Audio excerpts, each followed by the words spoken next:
Welcome to Smarticus Tells History. All right, enough with the echo and fanfare. You're here for history, right? And not that boring crap you learned in high school. This stuff's actually interesting. Like things you've never heard about the Civil War, Cleopatra, automobiles, Monopoly, the Black Plague, and more. Fascinating stories, interesting topics, and some downright weird facts from the past. It's a new twist on some stories you may know, and an interesting look at some things you may have never heard. So, grab a beer, kick back, and enjoy. Here's your host, Smarticus. Hello, history enthusiasts. Welcome back to another episode of Smarticus Tells History. I am your host, Smarticus, accompanied by my co-host, Phoenix. Hello. Today, we have a special treat for you all. We are diving deep into the captivating world of animation history, specifically focusing on Betty Boop and the world that she was made in. If you didn't know what a flapper was and how the world perceived them, well, you're going to find out. Yep. But first, drinks. I have champagne, and to commemorate the awesomeness of the end of Prohibition, which was around that time. Yeah. Shameful on them for Prohibition. It was a terrible thing. Well, and it didn't work because people were getting bootleg crap from everywhere. And this was really good, too, by the way. Oh, you got to tell them what you're drinking. I forgot to go get the champagne. My bad. I made a mistake. I'm a human. So I figured since we're in the 20s, any kind of alcohol really would work. I have cranberry juice and I have a bottle of Apple Crown. So that's what I did. I made a cranberry apple crown drink. I forget what they called it. I think they called it a whiskey sour. A whiskey sour. Okay. Yep. I think on the Crown Royal website, it actually called it a cranberry. Cranberry and apple. That's cute. Yeah, it's I pretty like that. girly. If you're drinking whiskey, nothing's girly. Yeah, that's true, I guess. And I'm drinking my champagne out of a glass that has skulls and crossbones on it, so ain't nothing girly I here. thought they were reindeer for some reason. No, really here. Look. I see it now, yeah. Yeah. Reindeer. I couldn't even really see it, so it still didn't make sense. Like, why did I think it was reindeer? I don't know. I had brandy earlier, and now I'm having champagne. Yeah. It's a fun Sunday. Don't mix your liquors. That's what they say. I've done it, and I usually end up hacking up later. So, do you really? I'll eat something. Even if I eat, all right. I usually end up hacking it up. Not that they want to know this. Probably not. No. Well, one thing you should know is that Betty Boop, the beloved animated character from the 1930s, was patterned after Helen Kane. Kane was a famous singer and actress at the time. Max Fleischer, one of Betty Boop's creators, wanted her to be a caricature of Kane's most well-known boop-boop-a-doop line and characters. Kane did sue Fleischer over this and lost, which we'll talk about in a little bit, but it didn't go so well. No. And Betty Boop, she did start out looking like an anthropomorphic dog-faced woman, right? Like that's... Yeah, that's right. She did. Yeah. For her first 10 tune appearances, Betty had droopy ears, jowls, and some rather adorably stupid-looking puppy eyes. She ran around with her dog-like boyfriend named Bimbo, portraying the stereotypical flapper with more heart than brains. Eventually, that changed, though.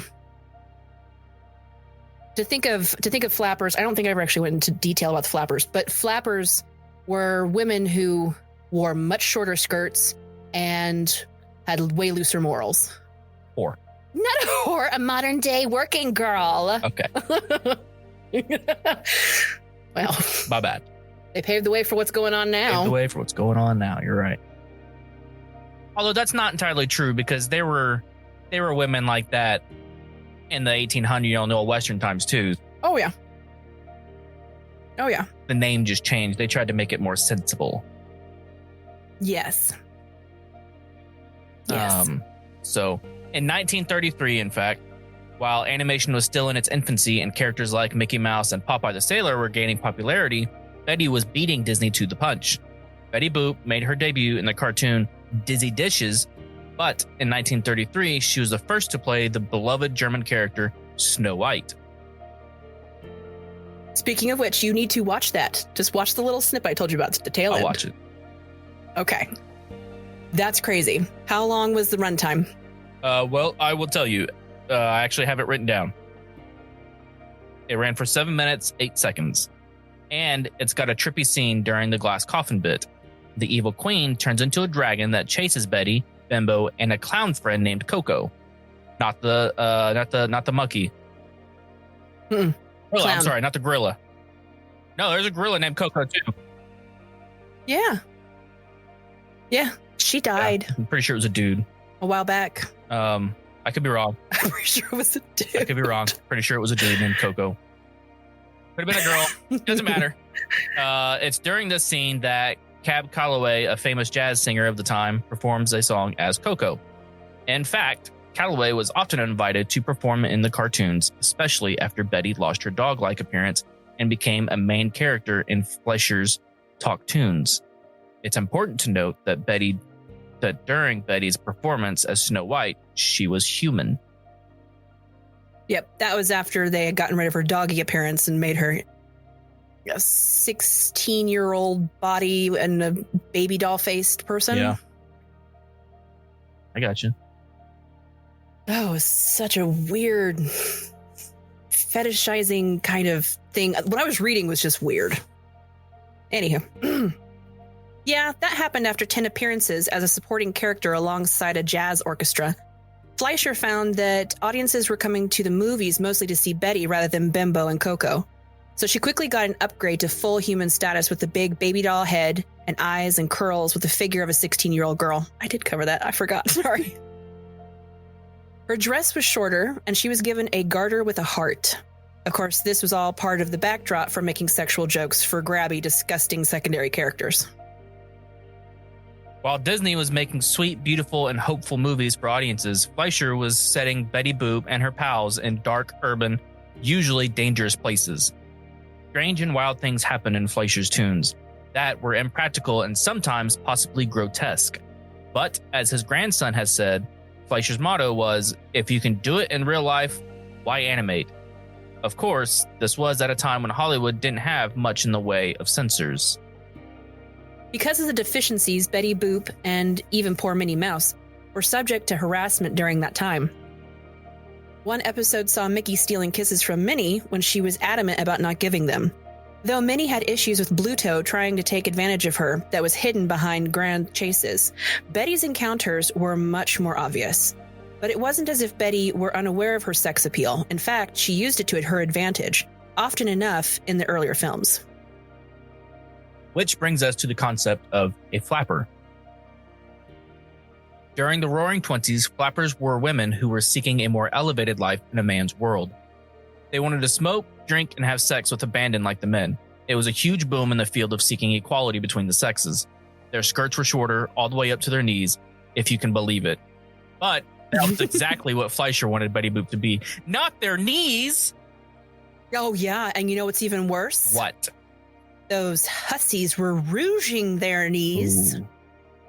Oh, yeah. I still to this day have no idea why that was a big deal, but apparently having rosy knees Showing your ankles? was like...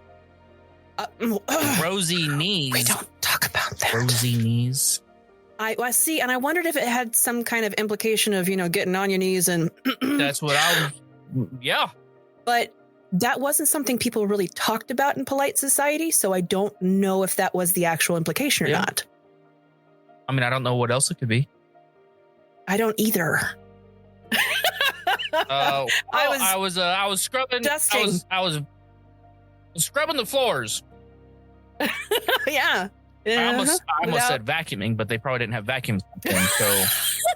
Oh, she was vacuuming, all right. Yeah, she was hoovering for sure. Oh man. Oh my gosh. There's a flaw in that, though.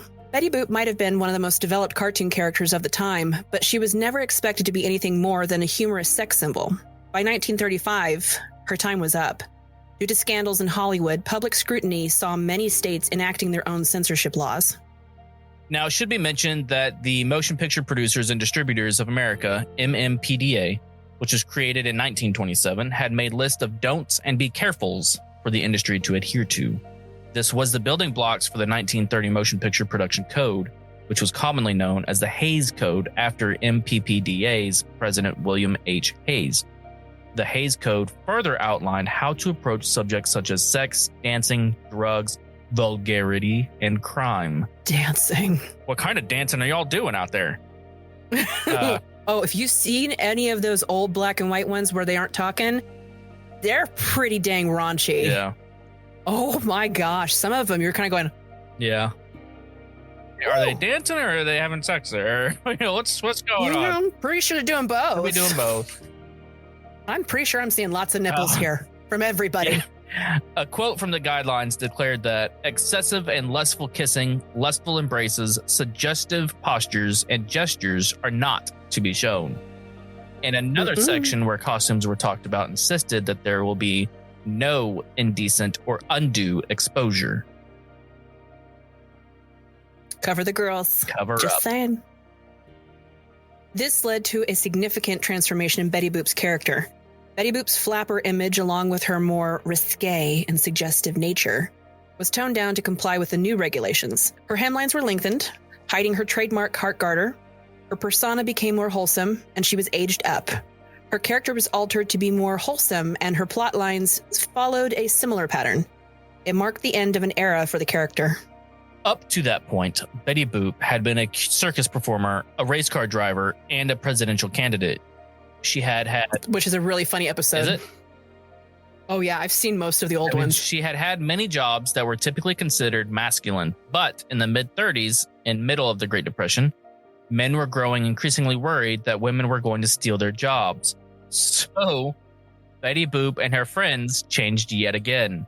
She became domestic and demure, while Coco the clown changed to Grampy, an eccentric inventor who doted on his granddaughter. And Bimbo was changed into an adorable little puppy named Pudgy. So obviously that's proof that the censors couldn't stop Betty Boop from being an enduring figure in animation history. Some historians believe that the sanitized storylines, such as Betty Boop trying to wash a struggling Pudgy or keep up with a hotel full of demanding guests, made her increasingly boring to watch. Unfortunately, Fleischer's grandson felt that the Hays Code was the beginning of the end for Betty Boop as well. He was quoted as saying, "A lot of the spirit went out of it, and I wouldn't be surprised if my grandfather had just said, well, you know what? We're not going to let you ruin her. We're just going to comply and then just move on." Which explains the fizzling out of her movies and subsequent retirement in 1939. Interestingly enough, the Fleischer studio was shortly after acquired by Paramount.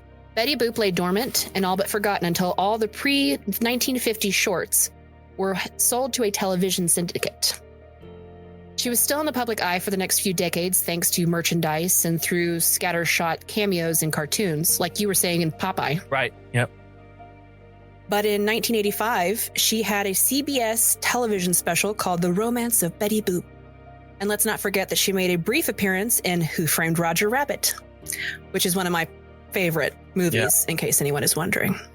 Sadly, that was her last appearance in cinema, but a family-owned version of Fleischer Studios is keeping her image alive by continuing to update her along with the times. She's been a biker, a champion for recycling, she does yoga, and even has a self-help book, which is quite a bit more than her inspiration, Helen Kane, was able to achieve during her lifetime in cinema. Yeah. And that brings us back to the lady we flew over briefly before. Helen Kane, who I said before was a popular singer of the 1920s. Her distinctive singing style, which involved the use of the catchphrase boop-boop-a-doop, became a hallmark of Betty Boop's character. Her eyes were big and expressive, bobbed black hair that was curled much like Betty's, and a toothy, dark-lipped smile. In May of 1932, Kane filed an infringement lawsuit against Fleischer Studios for what she perceived as the unauthorized use of her image and style in creating Betty Boop. The legal battle that ensued only brought more attention to Betty Boop and cemented her status as the cultural icon. On the flip side of that, Kane's popularity at Paramount had started to decline in the year before. Tragically, Betty's growing fame did nothing to help Kane's, and in 1934, she took her lawsuit to New York. It did not go the way she had hoped, and when a theatrical manager was brought in as a witness, he testified that he had seen Kane watch a performance in 1928 by an African-American child going by the stage name of Baby Esther. She had done a similar performance to the one that Kane was known for, wearing a cute baby-styled outfit while singing in a babyish voice. He even went so far as to say that he had seen Kane go into Baby Esther's dressing room to speak with her. There were other attempts by multiple sources during that trial that were trying to discredit Kane's claim. While the child who had played Baby Esther could not be found, the judge ruled that there was not enough evidence to prove that such a style of acting and singing was original to Kane. After the ruling, Kane went on to try and hold out in the Hollywood industry. But by the 40s, her act was dated, and so she had to move on. At one point, she did do a singing voiceover for Debbie Reynolds, who, in case you didn't know, is the mother of Carrie Fisher, aka Princess Leia. One last little fact before we sign off, dear listeners. There have been many women who have done the voice of Betty Boop throughout the years. But if you've seen National Lampoon's Christmas Vacation, you've seen one of them. Aunt Bethany. The little old lady, you know who I'm talking I know who about. you're talking about. You know, the sweet little old lady that wrapped her cat up as a present and said that the Pledge of Allegiance instead of saying grace at dinner. That was Betty Boop during the Golden Age. Wow. That's pretty cool. Cool fact, right? Cool, yeah. Well, that wraps up today's slightly out of character episode for Smarticus Tells History. We hope that you enjoyed this journey into the world of animation and Betty Boop's wild and crazy history. If you have any historical questions or topics that you would like us to explore in future episodes, please don't hesitate to reach out. Thank you for joining us, and if you enjoyed this episode, please subscribe and leave us a review. We will be back with more stories from the past. Until then, keep exploring. Thanks for listening to Smarticus Tells History. If you enjoyed this episode, don't forget to rate and review and make sure to subscribe. And be sure to follow the show at facebook.com/Smarticus Tells History. Or just click the link in the show description. Thanks again for listening. See you next time.